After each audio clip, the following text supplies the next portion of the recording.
Hey everybody, it's Stephanie again, and you are tuned into the review of Married at First Sight, Season 15, Episode 15.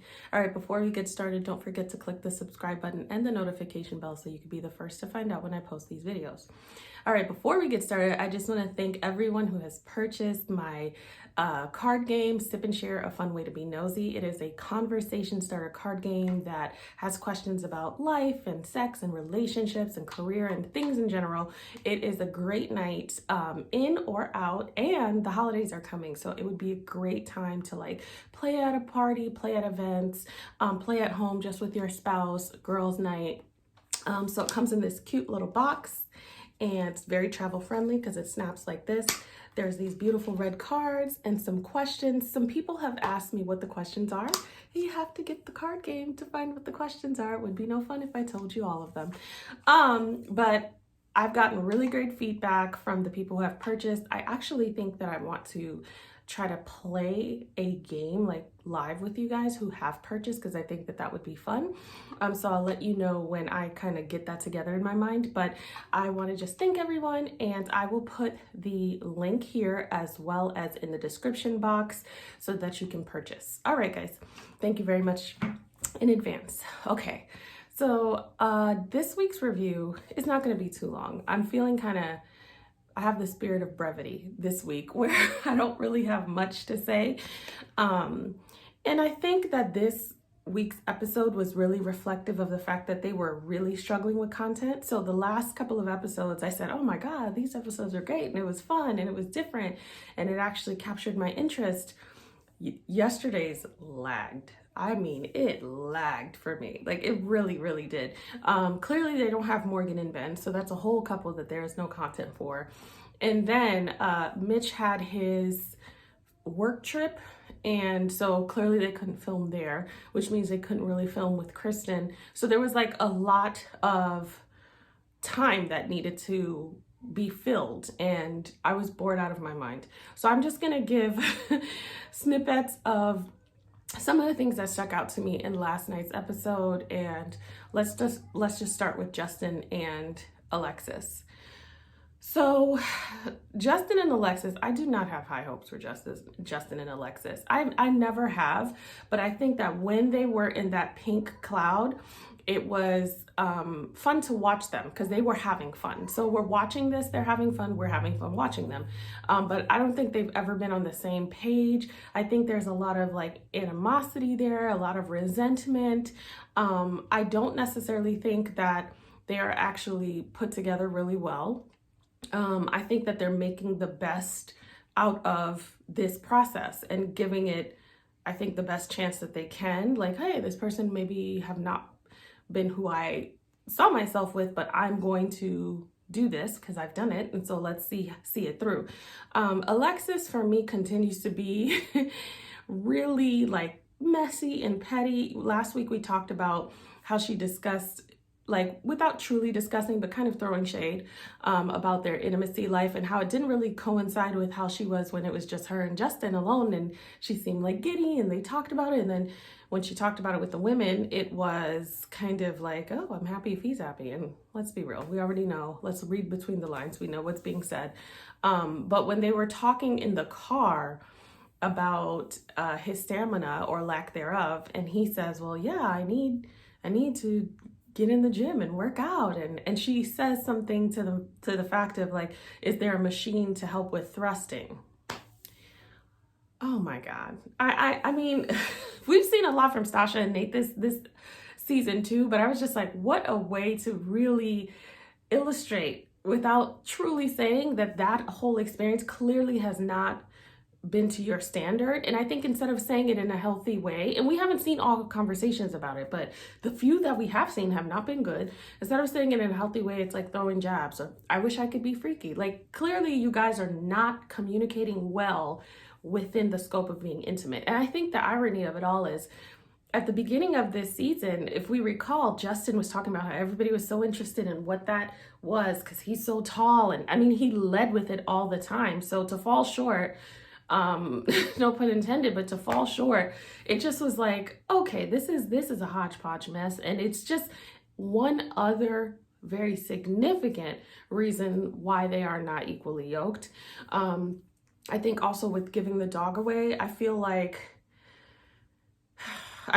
you know, Justin has had that dog for a long time, so that's a really hard decision to make. I've read a lot of your comments where you guys said, hey, I would give that dog away, you know, for the duration of the experiment, and then if it doesn't work out, I'm going to get my dog back, because at this point I've known the dog longer than Alexis, and Alexis wouldn't do that for Justin, which I do believe.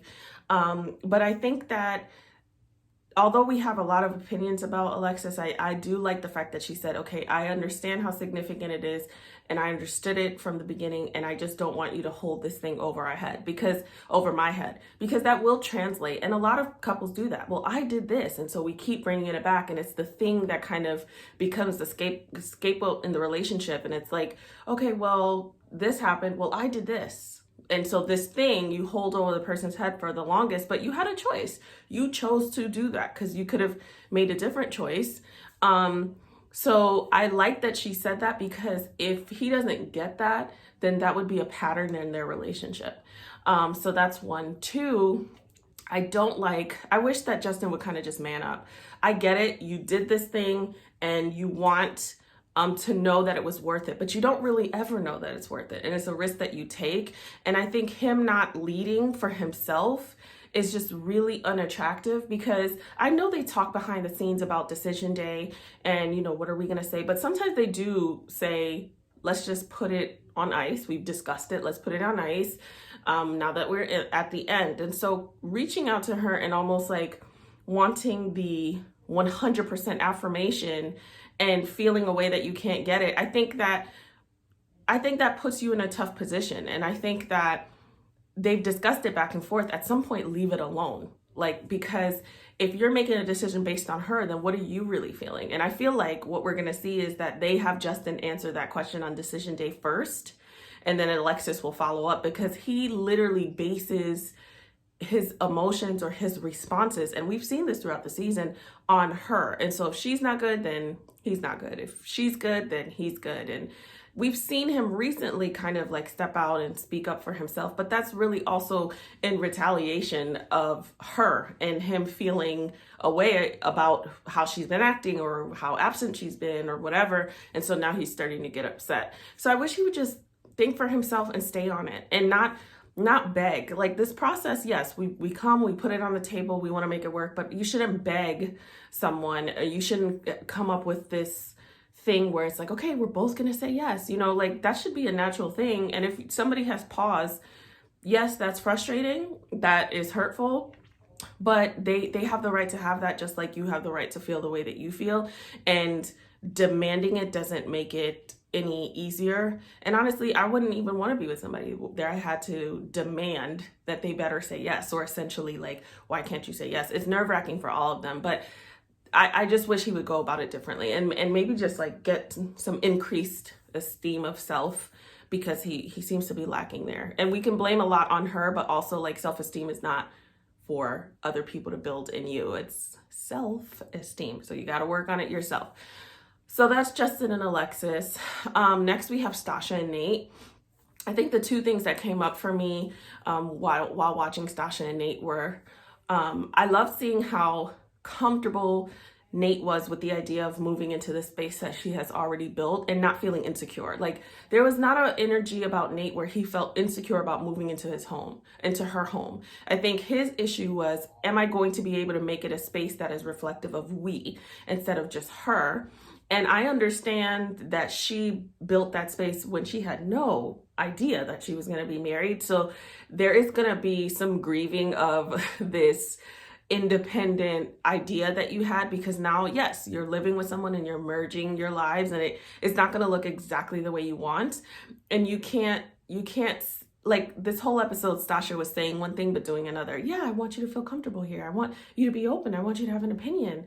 But you really don't. You really don't. And I wish you would just say, listen, I'm struggling. I'm going to get there, because you have to feel comfortable here. I want you to feel comfortable here. I want it to be our space, but I'm struggling, because she's saying one thing, but then she's like challenging everything. And I get it. You know, like, if I go I mean, it's a little different because I've known my husband for a long time, but yeah, I'll say, hey, which one do you like? And if he picks the one that I don't like, then I'm like, okay, we're probably gonna go with the one I like. But we've also created homes together. So like there's ebb and flow there.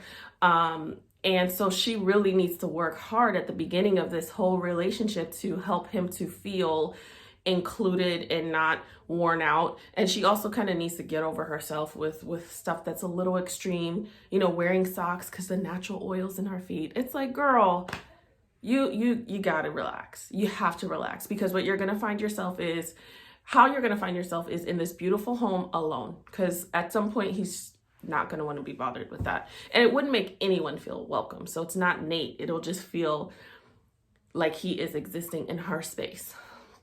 So that is one. Two, the discussion of having a child and what fun looks like. The back and forth. Oh, I want to go back real quick with Stasha. Stasha's also really struggling. If you guys noticed when he said, I'll allow you to prioritize what's really important to you. And she couldn't quite get that. What do you mean prioritize? She understood what she was saying. What I picked up on was the fact that in her mind, and I'm clearly just going off of just what I think, but this is how I read the situation. She was like a little like, how could you allow me to prioritize anything in my home? Like, that is the vibe I got from her. Like, truly, this is my home. I built it before I knew I was going to get married. I'm inviting you into my home, hoping that it would be our home, but you're allowing me permission to prioritize things. That's the vibe. So I don't understand what you're saying. You're very intelligent. You're not that obtuse.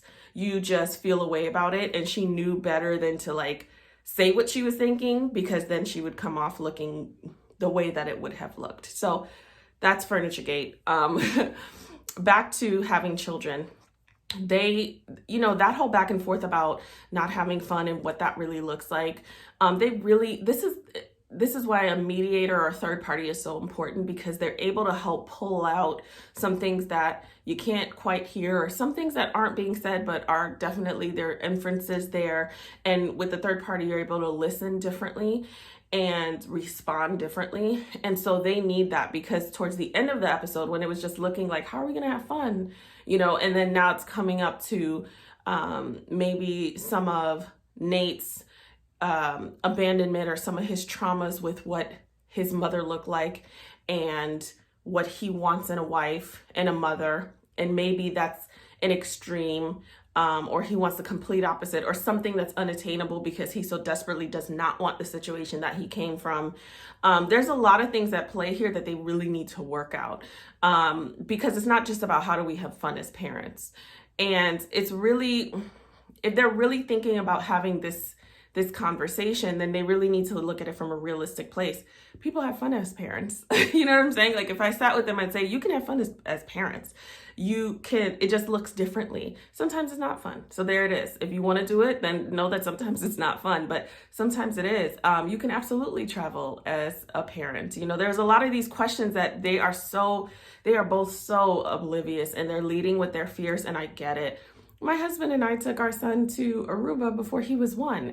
People are out here with their kids. Like, the conversation, we were just laughing, because we get it from the end of not having a child yet. And so you just think that your life is over, but it's not. It just will look differently. And you just have to prioritize and value particular things. And then you have to like create a life around that. There are times where it is difficult, and there are times where, there's a pause on this thing that you want to do, or this thing that you've been doing. But it was like two blind people giving each other directions. And it's like, you guys really need to just sit with someone and have a dialogue, because neither of you guys have the answers. Like, you do not have the answers, Sway. You do not. Sway did have the answers, if you guys know what I'm talking about. But, so that for me, it's like, okay, let's really get into the conversation of what we experienced growing up, the parenting styles or lack thereof, how we see how we'd like to parent, some of the characteristics that we would want in our spouse as a parent, and then not project our stuff onto that person. If your dad was absent, if your mom was absent, well, this person is here. So let's not make them pay, and let's find a way to kind of deal with our own traumas and our own triggers, so that we don't inadvertently do that or subconsciously do that.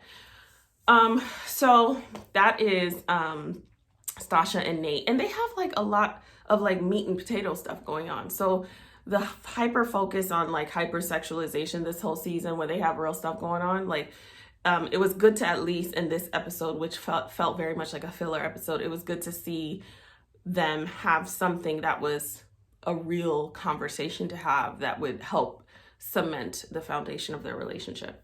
So that's Stasha and Nate. Next, we have Kristen and Mitch. So Kristen and Mitch, there wasn't much there. Kristen and Mitch seem to be doing better than I thought they would be based on a couple of weeks ago. I think that Kristen is really trying to make it work, and I think that she's like hanging on to the things that she does like about him, because at their most basic level, I think they enjoy each other. I think they've grown to like each other genuinely. Do I think they're like perfect for each other? Do I think, oh man, they hit it out the ballpark with this one? No, they did not.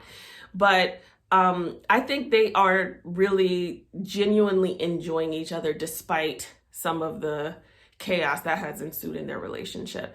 The thing that came up for them is Mitch, single Mitch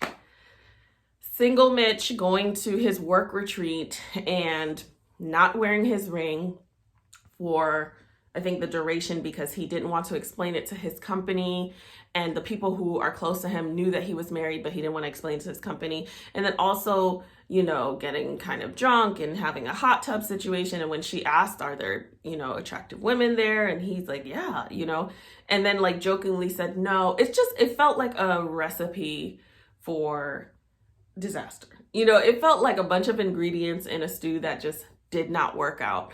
And I think because historically they've had such a bumpy ride, especially with Kristen feeling like he's not attracted to her. And where was he with the beachy, you know, very natural-esque surfer girls that he tends to go to, not wearing his wedding ring, kind of joking about it, being comical. And we know that he's kind of like a smartass. We know he's sarcastic and whatnot. It just didn't land well. And that really is, I don't know. I could tell for Kristen, she's trying to make it okay that he didn't wear his ring, even though you can tell she's not. And I think it's okay. Like, I do feel like this is like an individual situation where some people wear their rings, they don't care. Some people don't. Some people don't have a problem with it. Like, it's very much up to the couple. But I think Kristen clearly didn't like it, and she was trying to wrap her mind around it and didn't want to have another argument. And didn't also want to be triggered to where she was in terms of not feeling attractive and all of these questions. I feel like they survived that whole thing way better than a lot of other couples would have. I just wish she would have just said, you know, in the future, like, you need to wear your wedding ring. Because regardless of if you don't want your company to know and it's this whole thing, you are married. So let's say, God forbid, something happened on that trip and somebody needs to call your emergency contact, it would be your wife. You know, like, there are things that, like, regardless of if you want to explain it or not, it is what it is. And I think it would have just showed more commitment. And for someone who doesn't care what most people think, like, you know, this would have been a time to show and prove. So I really didn't like that he did that. But she rolled with the jokes, and they had a sit down with Alexis and Justin. And, you know, Alexis is not going to miss an opportunity to get in somebody's business. So, you know, although Kristen did bring it to the table, but she was kind of like, okay, stop, Mitch, you know, just kind of quit while you're ahead, you know, type of thing. So that resolved itself in a way that I didn't think it would. But when you're married, you're no longer single. And if you choose not to wear your ring, or you choose to be your single self, whatever that is, sounds dangerous, when you're out and about or not with your spouse, you are just doing things that a married person who is acting single is doing. You're not single because of that. So the moment he even said that, I'm like, okay, there's something up here that hasn't quite clicked yet, because that's done. Single Mitch was done the minute you stepped, you know, on the aisle and you said your I do's. So that irritated me with that. But, you know, Mitch has really irritated me most of this season. So I feel like last night wasn't as bad as it's been. And I have my opinion, but to each their own. All right. Last but not least, we have Miguel and Lindy. So Miguel and Lindy, for me, they truly, truly need a third party. Like, they are in a place where they cannot get themselves out of, and it's really important to ask for help, like, and to recognize, listen, we have done the best that we can do with the tools that we have, and we are no longer hearing each other. This conversation is going nowhere. It's no longer fruitful. They are both so triggered by each other at this point that they're ready to jump ship. And it's a lot of miscommunication. It's a lot of feelings. It's a lot of future projection. It's a lot of like what ifs. It's a lot of ridiculousness. And it's not to say it isn't valid, because the experience is the experience, but it is so much that it's suffocating. It's almost like a volcano. It's exploding, you know. There's so many missed opportunities that they had, you know, the conversation where he brings the insurance card, and that was this thing that she had a big thing about. Well, you don't care about me. This whole thing about being put on his insurance, and that illustrating his like commitment to her. But then she immediately reams him about the last name, and I get that she's insecure because of him, because he's always kind of created this insecurity, because he's always like, oh, it could be out, it could be going great, but I could be out. That's been his whole thing. What if this happens? What if this happens? What if this happens? But I think, you know, time and place and tone really is a game changer for communication. So I don't think in that moment after you open your insurance card and he's kind of saying, this is what I'm showing you, and you know, like, I'm showing you that I'm here, and what else would it take? And now you're saying you'd be happy to be a whatever for whatever. It's just, it was ill-timed. I don't think it was sensitive, and I don't think it was showing like gratitude and the fact that he did that for her. But I also think Miguel, as we've seen, can get really nasty, can get really short. He projects a lot. There's a lot of demands as to who, what, when, where, how. Lindy does not have good control over emotions, and we knew this from day one, where she said she needed someone to reel her in, but she spins very quickly. At this point, she's at a heightened triggered state, so she spins very quickly. She doesn't know what to do, where to go, what to say. They are both at a place where they just don't feel like they can even talk to each other, which is why, though I don't think it was appropriate at game night, she ended up, you know, confiding in her friend, who looked like she didn't even want to be there. Like, her friend looked like, get me out of here. If your friend is talking to you about their struggles in their relationship, look alive. Look, I wanted to just reach on the television and just like, is there a pulse here? She didn't wake up until the end of the conversation. It was just, I don't know. I hope your friends are responding better to you than that girl did, because she did not do well. And she just felt somewhat apathetic to me, but they really need a third party. And really, and in this third party session, there could be so many things discussed, you know, rules of engagement in terms of when you're upset, what rules you guys are going to create so that the conversation doesn't escalate to something that is,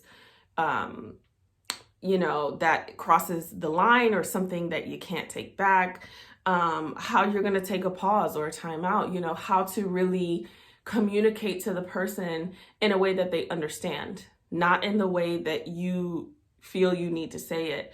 Because really, communication is more about effectively, you know, expressing yourself, not just expressing yourself. They can have a conversation about boundaries. They can have a conversation about, if you are to vent to a trusted friend, what does that look like? Because that's another thing in marriage. Yes, you may be able to vent, or you may seek, you know, counsel. Who are those people? What does that look like? What is my spouse comfortable with? What are they not? And whatever rule that is for every couple, the thing that is most important is that you never vent about your spouse in a way that disrespects the marriage, 1, disrespects the person, 2, or allows other people to disrespect your marriage or your spouse. Because you're not going to go through life never saying things about your spouse when you're frustrated or you're confused or you're struggling in an area and maybe you need help. It's how you do it. And the trusted sources are few. It's not a bunch of people. So it's not like you're going to be doing this all the time everywhere to a bunch of people. But how do you do this? And I think in this experiment, it looks a little different because they are like almost in this pod. So they're having these open dialogues with each other in a way that normally you wouldn't with your spouse because they're in this experiment. So they're just talking candidly at the park to other couples, etc. Or there's a game night. And now I'm just talking to my friend during game night. It doesn't happen really that way, or it probably shouldn't happen in those open forums that way. But it's really important, however they choose to do it, to ensure that you're not talking trash about your spouse or being disrespectful or allowing the picture that disrespect is acceptable on your end or for your spouse. So there's a lot of things they need to work on. Their whole experience was traumatic. It has been the last 2 episodes, but they really need some help. Where are the experts? This is where the experts should be because they can't get out of it. And every blue moon when the experts come on, it's like, well, so we've been watching the tapes, we've been filled in. Come on in, the water's warm. It's like actually piping hot. Like sometimes they just gotta come in. It can't be scheduled, and I know it's production and, the drama and all of that, but this would be a great time to do an emergency. They usually only do emergency meetings when there's like really, really heightened whatever, or somebody wants to leave. That's usually it. Other than that, they kind of let people fend for themselves for a really long time. And like, maybe in real life, people kind of have to do that. But like in this experiment, they need all the support that they can get. So we can go on and on about Lindy and Miguel. I'm not going to get into like the details and the nuances. I'm not forgetting details or anything. I just don't feel like talking about every single moment of last night. The grand thing is they really, really need help because there's a lot of things happening. There's faults on both sides. And a third party would be really, really important for them so that the demise isn't, because they may not make it, right? They might not. We're hopeful. There's a lot of parts of the 2 of them that's great together. And I do think that they really care about each other. But I would hate for the demise, if it happened, to be a lack of tools and inability to fix fixable things than something else. So that's my 2 cents for Lindy and Miguel. All right, guys, as always, let me know what you guys thought. I read all the comments, even though I don't always comment back, but I read all the comments and your perspectives are really great. You guys give me things to think about as well. Don't forget to comment, subscribe, and share, and I'll see you guys next week. And don't forget to buy your card game and let me know when you do. I love hearing that you guys are enjoying playing. All right, guys, everyone have a wonderful weekend.